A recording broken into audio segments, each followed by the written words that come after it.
तो चिल्ड्रंस, आज प्रतिशत पढ़ने के लिए सभी लोग फटाफट तैयार हो जाएं और पढ़ने से पहले हमारे चैनल को सब्सक्राइब ज़रूर कर लें, जिससे समय समय पर आपको नोटिफिकेशन मिलते रहें।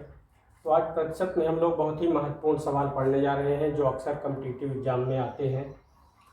तो प्रतिशत को पढ़ने से पहले हम लोग उसका बेसिक दो चीज़ ज़रूर ध्यान से कर लें। अगर इन्हीं दो बेसिक चीज़ों को हम अपने दिमाग में रख लेंगे तो प्रतिशत के सवाल कभी गलत नहीं होंगे। तो इसमें है कि किसी भिन्न को प्रतिशत में बदलने के लिए उसे 100 से गुणा करना चाहिए। कोई भी भिन्न दिया हुआ हो, यानी उसमें एक अंश भी हो और एक हर संख्या हो, एक नॉमिनेटर और एक डिनोमिनेटर हो, तो उसको हमेशा 100 से मल्टीप्लाई कर देना चाहिए, तो उसका प्रतिशत आ जाता है। और दूसरा इसका उल्टा है, अगर प्रतिशत दिया हुआ हो तो किसी प्रतिशत को भिन्न में बदलने के लिए उसे 100 से भाग देना चाहिए, डिवीजन करना चाहिए। उस एकदम दोनों एक दूसरे के उल्टे हैं।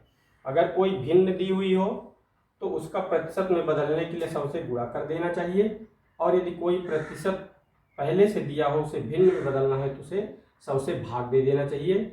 जैसे इसमें एग्जाम्पल था कि 3/10, ये एक भिन्न दिया हुआ है, इसमें गुणे 100 कर दिया तो 10 दाम 100, यहाँ 10 आ गया, 10 यहाँ 30% हो गया।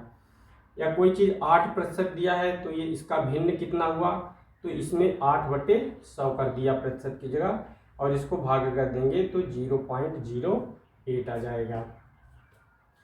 अब इसमें देखिए क्वेश्चन हमने लिए हैं छोटे से, आगे क्रमशः हम लोग बढ़ते जाएंगे।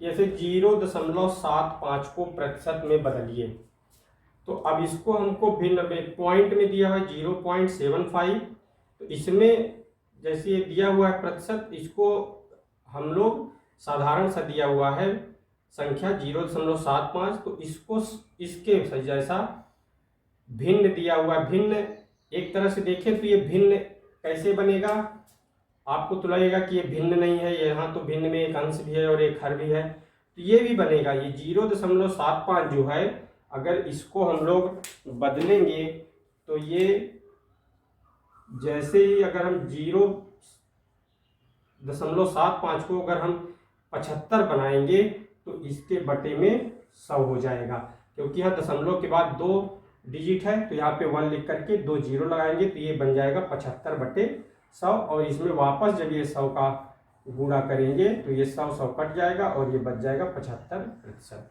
तो ये इस तरह भी इसको लिख सकते हैं। अगला सवाल है 80 का 25% कितना होगा। 80 का 25%, तो हम लोग बोर्ड मास पढ़ते हैं, वहाँ पे का भी आता है, तो पहले कोष्टक ब्रैकेट फिर ऑफ यानी का, तो वही का यहाँ भी है। 80 का यानी ऑफ हमने लिख दिया है, इंग्लिश में इसको ऑफ कहते हैं, 25/100। अब हम जानते हैं कि का मतलब गुणा होता है, इसलिए 80 गुणे 25/100। अब इसको काट दिए तो एक 0, ये 0 कट गया, ये कट जाएगा, या यहाँ से सीधे काट दें 25 एकम 25, 25 चौको 100, और 4 से 80 काटेंगे तो 4 दूनी 8, ये 20% आ गया। अगले सवाल की ओर हम लोग पढ़ते हैं। 4:5 के अनुपात को प्रतिशत में बदलिए। तो साथियों, जो अनुपात दिया होता है उसमें अगला नंबर जो होता है वो डिनोमिनेटर, जब इसको हम लोग बदलेंगे तो ये 4:5 ही 4/5 लिखा जाएगा। जब सही बटा के रूप में कोई संख्या लिखी होती है 4/5, तो उसको अपन 4:5 भी पढ़ते हैं, तो 4:5 हो गया 4/10। और इसको प्रतिशत में बदलने के लिए पहले रूल को फॉलो करेंगे और यहाँ पे 100 मल्टीप्लाई कर देंगे, तो यहाँ से 5 को 100 से कट करेंगे तो 20 आ जाएगा, 20×5 100, और 20 में 4 को मल्टीप्लाई करेंगे तो 24 या 80%, ये आ गया। नेक्स्ट क्वेश्चन है 1 मिनट 12 सेकंड, 1 घंटा का कितना प्रतिशत है। यानी 1 मिनट और 12 सेकंड अगर हम लें तो वो 1 घंटे का कितना प्रतिशत होगा। अतः प्रतिशत का मतलब ये होता है, नाम है प्रतिशत, सत यानी 100 होता है, और प्रति मतलब 1, तो 100 में 1 के बराबर। अगर कोई चीज़ 100 में 1 के बराबर हम पहुंचा देंगे तो वो हमेशा प्रतिशत हो जाता है। जैसे अब इसमें को हम लोग बदलेंगे तो 1 मिनट 12 सेकंड बराबर हो गया 1 मिनट में 60 सेकंड प्लस 12 सेकंड बराबर 72 सेकंड हो गया। और 1 घंटा बराबर 60 मिनट बराबर 60 गुणे 60 बराबर 3600 सेकंड। चूँकि 1 मिनट में 60 सेकंड होते हैं तो यहाँ भी हम 60 रख देंगे तो 60 गुणा 60 हो जाएगा और ये 3600 सेकंड। तो जो हम लोग प्रतिशत बोल रहे थे, अब यहाँ जैसे 3600 सेकंड में 72 सेकंड कितना प्रतिशत है, तो इस 3600 को अगर हम 100 बनाएंगे तो 100 में से कितना हुआ। अगर 3600 में कोई चीज़ 72 है तो 100 में से कितना हुआ वही प्रतिशत हो जाएगा। तो यहाँ पे 72 अब बटे 3600 अब गुणे 100 हो जाएगा बराबर 2% आ गया। इसको काट देंगे तो 100 का ये जीरो कट जाएगा, यहाँ बचेगा 72 या 36, 36 से कम 36, 36 दूना 72, तो ये 2% आ गया। तो मतलब अगर कोई चीज़ 3600 में 72 है तो 100 में कितनी आ जाएगी 2% आ गया। अगला क्वेश्चन है 1800 रुपये के 20% का 5% कितना होगा। तो साथियों जब भी इस तरह का कोई सवाल आता है कि इतने रुपए का 20% का इतने प्रतिशत कितना होगा, तो दोनों प्रतिशत को एक साथ कन्वर्ट कर देंगे। 1800 गुणे 20/100, अब इतने का जितना मान आएगा वो हो जाएगा 1800 का 20%, और उस अमाउंट का 5% वापस ज्ञात करना है तो गुणे 5/100 वापस करेंगे। तो इसको सॉल्व कर देंगे। तो जैसे इसको सॉल्व कर दिया तो 5 से तो 5 20 हैं 100 आ गया, 20 पूरा कट गया और ये 100 का 2 जीरो ये 2 जीरो कट गया तो ये 18 बचा, तो ये 18 रुपये आ गया। तो इस प्रकार से प्रतिशत के सवाल होते आएंगे। अभी हम और सवाल आपको हल करा देते हैं।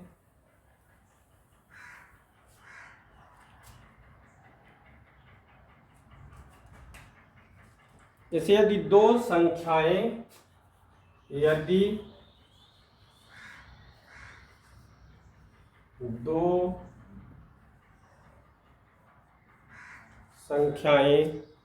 तीसरी संख्या से क्रमशः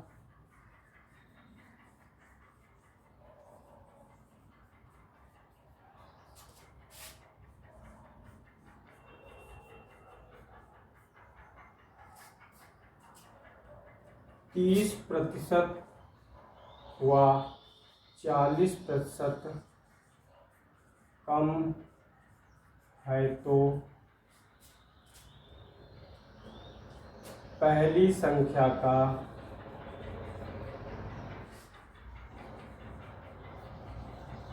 दूसरी संख्या कितने प्रतिशत है। अब यहाँ जैसे बोला गया है कि यदि दो संख्याएं तीसरी संख्या से क्रमशः 30% 40% कम है, तो यहाँ पे हम मान लेंगे कि माना तीसरी संख्या 100 है, तो पहली और दूसरी संख्या 30% 40% कम है, तो पहली संख्या हो जाएगी। अब 100 का जितनी भी संख्या होती है उतना प्रतिशत हो जाता है, तो 100 का 30% 30 हुआ, तो 100 ऋण 30 बराबर 70, और दूसरी संख्या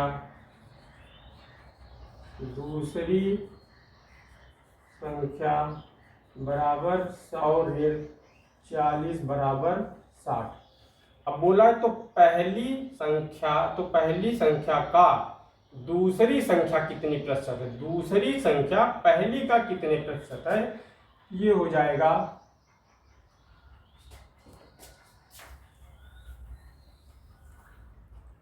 दूसरी संख्या, तो ये हो जाएगा 60/70 गुणे 100, ये कट जाएगा तो इसको सॉल्व कर लेंगे।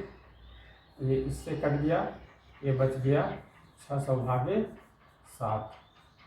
अब इसको जब भाग देंगे तो 7 8 56 हो गया, 5 बचा 50, तो 7 7 49 हो गया, और 1 बचेगा तो 1/7। तो ये हो जाएगा 87 सही 1/7%। नहीं, 7 अट्ठे 56, 4 बचेगा 40, तो 7 पचे 35, सॉरी 7 पचे 35 और यहाँ 5 बचेगा, 7 पचे 85 सही 5/7%, ये आपका आंसर आ गया। तो इस सवाल को हल करते समय आप ध्यान रखेंगे किस तरह जिस भी संख्या के साथ पूछा गया है संख्या को 100 मान लेंगे। तो संख्या हमें बिल्कुल नहीं मालूम, यहाँ तीसरी संख्या हमें बिल्कुल नहीं मालूम, लेकिन अगली संख्या मालूम है कि तीसरी संख्या का पहली संख्या 30% कम होगा, दूसरी 40% कम होगा। तो तीसरी को 100 मान लिया, पहली संख्या आ गई 100 - 30 70, दूसरी संख्या आ गई 100 - 40 बराबर 60। अब पूछ रहा है कि पहली संख्या का दूसरी संख्या तो कितनी प्रतिशत हो गई। तो पहली संख्या 70 है, दूसरी संख्या 60 है, ये कितना प्रतिशत है इसका। तो 60/70 × 100, तो ये सॉल्व कर दिए तो आ गया 85 सही 5/7%। तो साथियों आज आप अच्छे सवाल सीख गए हैं प्रतिशत के, और हम उम्मीद करते हैं कि आप इससे आगे संबंधित सवालों को गलत नहीं करेंगे। और एक बार मैं पुनः कहूँगा कि हमारे चैनल विद्याज्ञान क्लासेस विद योगेन सिंह को जरूर सब्सक्राइब कर लें, जिससे आपको ऐसे ही नए वीडियो डेली नोटिफिकेशन में प्राप्त होते रहें। Thank you.